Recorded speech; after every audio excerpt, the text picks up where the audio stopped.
Subscribe now and press the bell icon. Never miss an update. Neeraj sir mathematics में आप सभी लोगों का तहे दिल से हार्दिक स्वागत है। और आज हम आपके लिए बड़ा ही कॉन्सेप्ट क्लियर कराने के लिए ऐसा टॉपिक लेकर के आए हैं जो आप लोगों के लिए बेहद इंपॉर्टेंट होगा। और जो एक एनसीईआरटी पैटर्न जो चल रहा है, हर एक व्यक्ति के लिए एक अलग अलग स्टेट का सिलेबस होता है। हम यूपी बोर्ड से एक जो एनसीईआरटी का सिलेबस आया है उसमें से एक चैप्टर आया है आब्यू, उसके बारे में हम लेकर के चल रहे हैं। तो जरा सबसे पहले तो उस चैप्टर के बारे में आप समझेंगे। चैप्टर दिया हुआ है आब्यू। इस आब्यू को इंग्लिश में कहा जाता है मैट्रिक्स, जो कि एक्सरसाइज आपकी 3.1 से स्टार्ट है। जो मैं बुक लेके चल रहा हूँ वो एनसीईआरटी राजीव प्रकाशन की है। और कई भी अदर्स राइटर्स की जो बुकें आती हैं उसमें से अलग अलग से एक्सरसाइज दी होती हैं। तो मैं इस टाइम राजीव प्रकाशन की बुक लेके चल रहा हूँ, तो उसमें से जो एक्सरसाइज है वो 3.1 है। उसी में से आब्यू नाम का जो चैप्टर है उसमें से आपको ये क्लियर कराना है कि इंग्लिश में तो इसको कहा जाता है मैट्रिक्स, और इसका जो सिंबल होता है, जो चिन्ह होता है, वो कुछ इस तरीके का होगा। यानी कि ये जो कॉर्नर होते हैं, ये कॉर्नर भी आपके दिखाई देंगे। आप अगर हमने कॉर्नर नहीं किया है, स्टेट कर दिया है, तो फिर ये आब्यू ना होकर के डिटरमिनेंट्स का हो जाता है, सारणी का हो जाता है। तो इस समय आप पढ़ रहे हैं आब्यू। जब आप ये आब्यू पढ़ रहे हैं तो आपको इस कॉर्नर पर विशेष ध्यान देना होगा। इस तरीके से सिंबल होगा, क्योंकि आब्यू का ही सिंबल होता है। तो आप ज़्यादा टाइम वेस्ट ना करते हुए अपने टॉपिक में जो मैंने क्वेश्चन नंबर लिखा हुआ है फर्स्ट, इसको हम देखते हैं किस तरीके से हमको सॉल्व करना है। तो जरा ये देखते हैं। दिया हुआ है क्वेश्चन नंबर फर्स्ट, आब्यू 2 5 19 -7 35 -2 5/2 एंड 12 √3 1 -5 एंड 17। ये इस तरीके के आब्यू दिया गया है। तो आब्यू को पढ़ने के लिए सबसे पहले हमें समझना होता है पंक्ति और स्तंभ के बारे में। पंक्ति और स्तंभ, तो पंक्ति का मतलब होता है रो से, जिसको हम प्रदर्शित करेंगे आर से, और स्तंभ यानी कि कॉलम, इसको हम इंडिकेट करेंगे सी से।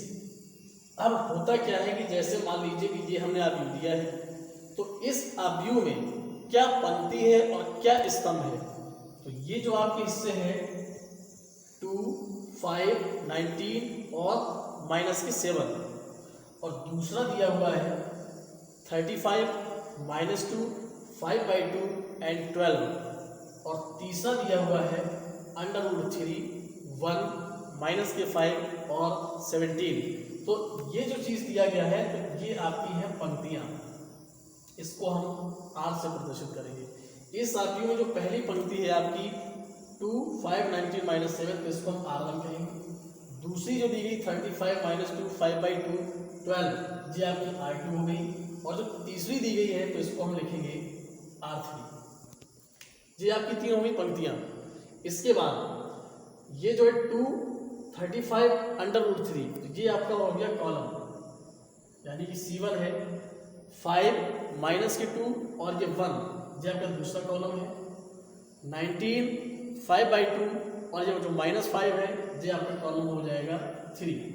-7 12 और 17, ये आपका कॉलम हो गया 4। ये एक ऐसा व्यू दिया गया है जिसमें कि 3 पंक्तियां हैं और 4 स्तंभ दिए गए हैं। तो सबसे पहले इसमें पूछा क्या गया है, आब्यू की कोटि। इस आब्यू की कोटि को सॉल्व करने के लिए हमें क्या करना है, ये जो कोटि शब्द लिखा है, इस कोटि को निकालने के लिए एक फार्मूला कह सकते हैं हम। सबसे पहले हमें राइट करना होता है पंक्ति इंटू स्तंभ। कोटि अगर निकालना है आपको तो पंक्ति इंटू स्तंभ राइट करते हैं। अब इस आब्यू में क्या है कि पंक्तियां कितनी हैं आप तो देख चुके हैं, R1 R2 R3, 3 पंक्तियां हैं। स्तंभ की अगर बात करें तो ये C1 है, ये आपका C2 है, ये C3 है और ये C4 है, यानी कि 4 आपके पास स्तंभ दिए हुए हैं। तो यहाँ हम कह सकते हैं सबसे पहले जब राइट करते हैं हल, तो राइट क्या करेंगे यहाँ पर कि दिए हुए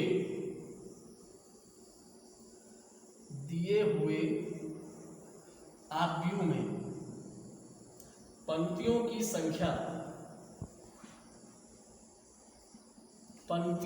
संख्या आपको मालूम है कि पंक्तियां कितनी है 1 2 3, पंक्तियों की संख्या इक्वल टू 3। और यहां पर राइट करेंगे स्तंभों की संख्या, स्तंभ कितने दिए गए हैं 1 2 3 4, तो यहां पर 4 राइट कर देंगे। अब आपसे पूछा गया था कि कोटि बताइए, तो यहां पर आएगा कोटि बराबर पंक्ति इंटू स्तंभ, पंक्ति दी गई है 3 इंटू स्तंभों की संख्या दी गई है 4, तो ये जो आपकी कोटि निकल के आई वो 3 इंटू 4 है। आपको इसका मल्टीप्लाई नहीं करना है, मल्टीप्लाई करने से अवयवों की संख्या निकलती है, लेकिन जब कोटि पूछा जाता है तो इसका मल्टीप्लाई ना करके वो नंबर ही राइट कर दिए जाते हैं, ताकि पता चलता है कि कोई भी एक ऐसा अवयव है जिसमें 3 पंक्तियां हैं और 4 स्तंभ है। अच्छा, दूसरा पूछा गया है अवयवों की संख्या, तो दूसरा, ये तो फर्स्ट था, दूसरा नंबर आपका है अवयवों की संख्या। तो ये जो अवयवों की संख्या जब पूछता है तब हमें जो कोटि दिए होते हैं यानी कि पंक्तियों और स्तंभों का आपस में मल्टीप्लाई करा दिया जाता है। तो इस 3 और 4 का अगर मल्टीप्लाई कर देंगे 3 इंटू 4 यानी कि 3 पंक्तियां थी और 4 स्तंभ में, अब इनका आपस में मल्टीप्लाई करा देंगे तो ये आ जाएगा 12, यानी कि जो भी अवयव आपका दिया होगा उसमें अवयवों की संख्या दी होगी 12। आप काउंट भी कर सकते हैं 1 2 3 4 5 6 7 8 9 10 11 12। थर्ड वाला पूछा गया आपसे अवयव A13 A21 A33 A24 और A23, यानी कि ये जो राइट है, तो पहले मैं ये आपको बता देता हूं कि A13 का मतलब क्या है। तो A13 का मतलब ये है कि ये जो फर्स्ट लिखा है, इस फर्स्ट का मतलब है कि ये पंक्ति है, और ये जो थर्ड लिखा हुआ है, इस थर्ड का मतलब है कि ये आपका स्तंभ है, यानी कि पहली पंक्ति का तीसरा अवयव कह सकते हैं, पहली पंक्ति का तीसरा अवयव। जैसे यहां पर दिया गया है A21, तो इसका भी यही मीन्स निकलेगा, दूसरी पंक्ति का पहला अवयव। ऐसी तरीके से जैसे A33 दिया गया है, तो इसका भी यही मीन्स निकलेगा कि तीसरी पंक्ति का तीसरा अवयव। तो वही हमें बताना है, तो कैसे सॉल्व करेंगे जरा देखिएगा।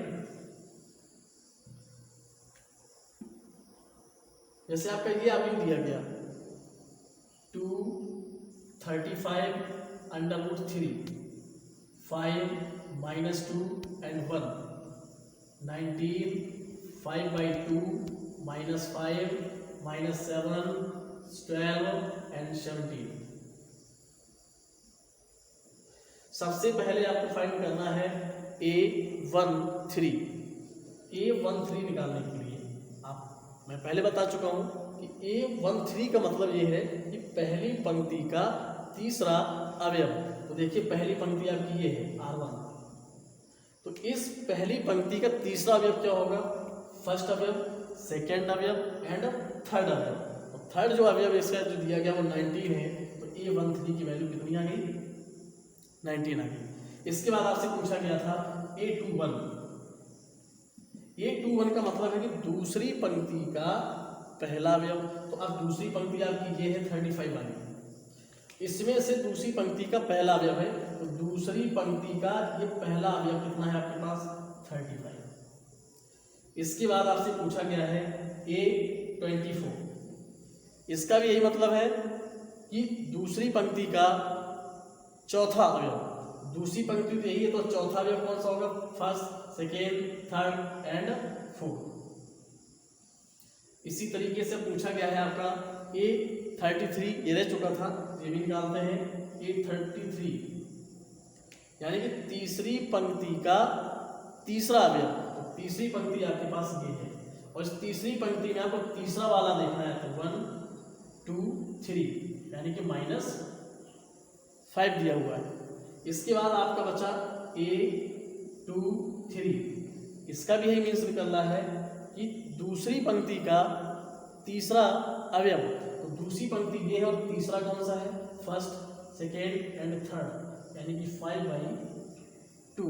इसको हम कह सकते हैं कि संगत अवयव की जो तुलना होती है वो संगत मान के बराबर होता है। तो इस तरीके से आप वैल्यू फाइंड कर सकते हैं। और इसके अलावा और भी आगे कई क्वेश्चंस दिए हुए हैं, उनके भी मैं वीडियोज डालूंगा। तो अगर मेरा ये वीडियोस आपको अच्छा लगा हो तो उसको लाजवाब सब्सक्राइब जरूर कर दीजिएगा, जिससे जितने भी हमारे वीडियोस आएंगे आप तक बड़ी आसानी से बड़ी ही जल्द में आपको प्राप्त हो सकते हैं। और इस तरीके से वीडियो देखने के लिए आप लाइक ज़रूर करते रहें और सब्सक्राइब तो आप कर ही लेंगे, मैं आशा करता हूँ, और यही मेरी आप लोगों से प्रति इच्छा भी है। Thank you.